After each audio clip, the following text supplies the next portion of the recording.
Le dieron plomo por denunciar corrupción de Rocha Moya y sus hijos. Tenía pruebas.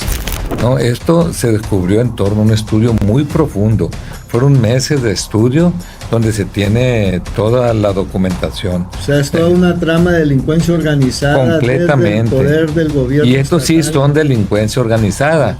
Él tenía las pruebas de cómo estas empresas depositaban dinero a las empresas de los hijos de Rocha Moya, que se apellidan Rocha Ruiz. Las dudas y las controversias alrededor del llamado caso Sinaloa continúan creciendo y ahora nuevas investigaciones periodísticas vuelven a poner en el centro de la polémica al gobernador con licencia de Sinaloa, Rubén Rocha Moya. En una entrevista con la periodista Adela Micha, el coordinador de la Unidad de Periodismo de Investigación de El Universal, Silverio Schenkel Mesa, habló sobre los presuntos vínculos políticos, posibles redes de corrupción y las denuncias que fueron presentadas meses antes del asesinato de Héctor Melesio Cuen Ojeda, exaliado y después rival político de Rocha Moya. Escuchemos parte de esta entrevista, la cual contiene declaraciones reveladoras del periodista de investigación Silverio Schenkel Mesa, coordinador de la Unidad de Investigación de El Universal, quien expone detalles sobre las denuncias, los presuntos esquemas de corrupción y las disputas de poder que hoy rodean al caso Sinaloa y al gobernador con licencia, Rubén Rocha Moya. Sí, bueno, lo que comento es que lo van a llamar de testigo de qué. ¿Qué es lo que le tocó atestiguar? ¿Qué es lo que sabe del caso? Porque lo están llamando, entiendo, por todo este modelo que hay de tratar de equilibrar marcadores entre Chihuahua y Sinaloa. Sí. Pero hay mucho que decir, porque le van a empezar a preguntar sobre su campaña, le van a tener que preguntar sobre su posible asociación con los Chapitos. Le van a tener que preguntar pues por todo estas acusaciones que hay, todo este manejo del dinero, todos estos dineros que se utilizaron en la campaña de él, pero también en posiblemente otras campañas. Lo comento porque realmente creo que si te están llamando como testigo, aunque sea así, bueno, pues ¿testigo de qué? Esa es mi pregunta, básicamente. Y por eso lo digo con un tanto de jocosidad y de ironía, pero que en los hechos sí creo realmente que, pues, testigo de qué, de todo un entramado con una estructura del crimen organizado que la ha señalado Estados Unidos y el Departamento de Estado. Bueno, ojalá que estén haciendo una investigación seria, ojalá, porque hay muchos elementos, Adela.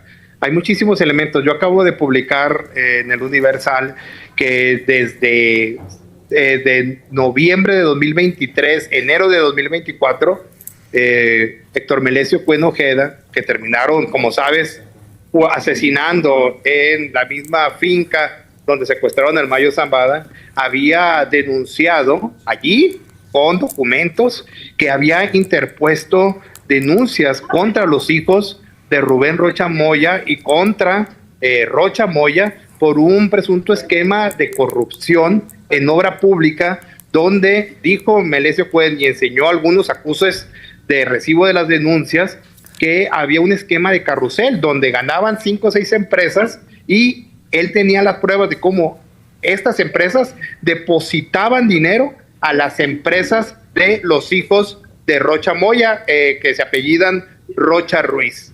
En el último podcast, él tenía un podcast que se llamaba Cuentas Claras, jugando con su apellido de Cuen. En ese último podcast, lo que dice Cuen Ojeda es, a ver, todas estas denuncias hemos presentado y vamos a presentar más. Pero 5 días después fue asesinado. Es decir, ya no alcanzó a poner más denuncias todavía. Es justamente de ese texto que tú publicaste, que me parece que es muy relevante, es del que también queríamos hablar contigo, Silver, que tú llamas a esto carrusel en obra pública, ¿no? Donde están involucrados los hijos de Rubén Rocha Moya, y haces pues un análisis, has estado revisando el podcast de Cuen, que fue rival político de Rocha Moya durante muchos años y que hay que recordar que sí fue asesinado durante el secuestro del Mayo. Y Cuen denuncia a los hijos de Rocha. Esto ocurre meses antes de morir, Silver. Sí, ocurre, digamos, 6 meses antes, digamos, de morir. Pero empieza, va poniendo más denuncias conforme pasa el tiempo. Y en el último podcast, 5 días antes, dice que va a poner más, pero ya no las alcanza a poner. Ahora, también hay algo bien interesante en lo que dice Melesio Cuen. Dice que él puso las denuncias en lo local, pero también en lo federal. Es decir, el gobierno de López Obrador, Claudia Sheinbaum, deben de tener esa información. Todas esas denuncias las tienen en su poder. Por eso digo que los elementos los tienen. Si quieren investigar o no quieren investigar, ese es otro tema. Eso ya es un tema seguramente muy político, pero la información la tienen. Tienen todos los documentos, tienen todos los datos, tienen a la unidad de inteligencia financiera y el cruce de datos es impresionantemente sencillo. Si los periodistas lo podemos hacer con información pública, claro. Imagínate, Adela, lo que hace la autoridad con todo el secreto fiscal, bancario, tienen toda la información de estos jóvenes.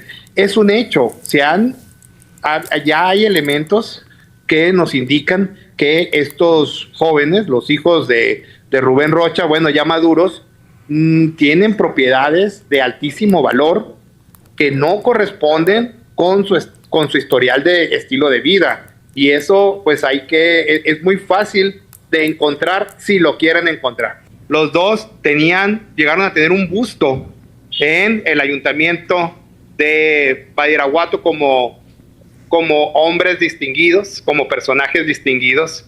Los dos fueron rectores de la Universidad Autónoma de Sinaloa. Sí. Los dos se dedicaron en cuerpo y alma a la política.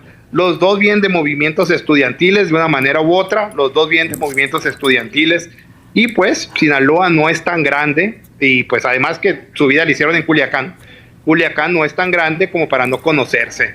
Entonces, pues había un conocimiento de fondo de cada uno de los bandos, de los personajes, de las estructuras. Se conocían perfectamente y ahí es donde se empezaron a golpear en el conocimiento profundo de ambas estructuras y eso es lo que empezó a tensar mucho la relación entre ambos. Y hay que decir también, había elementos de parte de tanto el hijo de Cuen Ojeda como elementos de los hijos de Rubén Rocha, y lo que hicieron es encontrarlos y buscar las denuncias correspondientes. Oye, pero entonces, pues Cuen estaba al tanto de cómo llegó Rocha al poder, ¿no? Porque llegó acompañándolo al poder, pues. Perfectamente, él estuvo en toda la campaña, imagínate, Adela. Sabemos que en las campañas, en la política, en las campañas es donde se hacen todas las negociaciones, claro. Es donde se hacen los amarres y es donde se hacen los tratos inconfesables. Y allí, pues allí estuvo Melesio Cuen en toda la campaña, y tanto así que al final en uno de los videos del podcast dice Melesio Cuen, tuvieron tanto dinero en la campaña, yo nunca había visto tanto dinero en una campaña, dice Melesio Cuen en un podcast, y le sobró tanto dinero que al final no hallaban qué hacer después de la campaña y empezaron a comprar casas y casas y casas, y allí es donde dice Melesio Cuen que los hijos de Rocha compraron muchas casas con ese dinero que sobró de las campañas, que sobró muchísimo dinero. Sí, oye. Después de escuchar toda esta entrevista, queda la impresión de que el caso Sinaloa podría ser mucho más profundo y delicado de lo que oficialmente se ha querido mostrar ante la opinión pública. Lo que aquí se expone no solamente habla de una ruptura política entre antiguos aliados que compartieron poder y estructuras dentro del Estado, sino también de una presunta red de intereses, influencias y manejo de dinero que habría operado durante años alrededor de uno de los grupos políticos más influyentes de Sinaloa. Las declaraciones del periodista de investigación Silverio Shenko Mesa dejan una idea bastante clara. Información y denuncias si existen, documentos también, y hasta testimonios públicos quedaron registrados antes del asesinato de Héctor Melesio Cuen Ojeda. Además, gran parte de esas acusaciones habrían sido presentadas tanto tanto en instancias locales como federales, lo que significa que las autoridades ya tendrían conocimiento previo sobre varios de estos señalamientos. Para no perderte más información sobre los temas que están sacudiendo la política en México, suscríbete al canal, activa la campanita de notificaciones y comparte este contenido. Así nos ayudas a seguir creciendo y a traerte más información sobre todo lo que está ocurriendo. Ahora sí, continuamos con la información. Lo que comenzó como una alianza política en Sinaloa terminó convertido en una guerra de acusaciones, denuncias y presuntos actos de corrupción. En menos de 2 años, Rubén Rocha Moya y Héctor Melesio Cuen Ojeda pasaron de ser aliados a enfrentarse públicamente en medio de investigaciones y fuertes señalamientos políticos. A través de su podcast Cuentas Claras, Cuen denunció un supuesto esquema millonario de corrupción en obra pública que involucraría a funcionarios y familiares cercanos al gobernador. Sin embargo, días después de anunciar nuevas denuncias, fue asesinado, dejando abiertas muchas dudas sobre el alcance real de este caso. En el 2021, dice, Rubén Rocha Moya implementó una estrategia para extraer los recursos de las arcas del erario estatal a través de la Secretaría de Obras Públicas. No, esto se descubrió en torno a un estudio muy profundo. Fueron meses de estudio donde se tiene toda la documentación. O sea, es toda una trama de delincuencia organizada. Completamente. Desde el poder del gobierno Y estos sí estatal. son delincuencia organizada. No, yo respeto más a los otros que a ustedes, porque ustedes traen charola, traen fuero y no se arriesgan. Después de conocer todos estos antecedentes, el caso Sinaloa deja una imagen preocupante sobre cómo las alianzas políticas pueden terminar, convirtiéndose en disputas de poder marcadas por denuncias, presunta corrupción y acusaciones cada vez más delicadas. Las declaraciones, documentos y señalamientos expuestos por Héctor Melesio Cuen antes de su asesinato abrieron una discusión que hoy sigue generando dudas dentro y fuera de México. Más allá de las diferencias políticas, este caso refleja cómo el control del poder, el manejo de recursos y las luchas internas pueden terminar sacando a la luz información sensible que durante años permaneció oculta. Y mientras continúan las investigaciones y los cuestionamientos, la gran duda sigue siendo si las autoridades realmente llegarán hasta las últimas consecuencias o si todo quedará solamente en acusaciones públicas y disputas políticas. Déjanos en los comentarios qué opinas sobre las reveladoras declaraciones del periodista de investigación Silverio Schenkel Mesa, quien expuso información sensible sobre el caso de Héctor Melesio, Cuen Ojeda y las denuncias que rodean al poder político en Sinaloa. También te invitamos a ver nuestro video anterior, donde hablamos sobre Andy López Beltrán y Adán Augusto, personajes que ya estarían bajo la mirada de Estados Unidos mientras Washington empieza a cerrar el cerco contra figuras cercanas a Morena. Como siempre, suscríbete al canal, activa la campanita de notificaciones y comparte esta información con tu familia y amigos para que más personas conozcan lo que está ocurriendo. Esta fue la información hasta el momento. Nos vemos en un próximo video.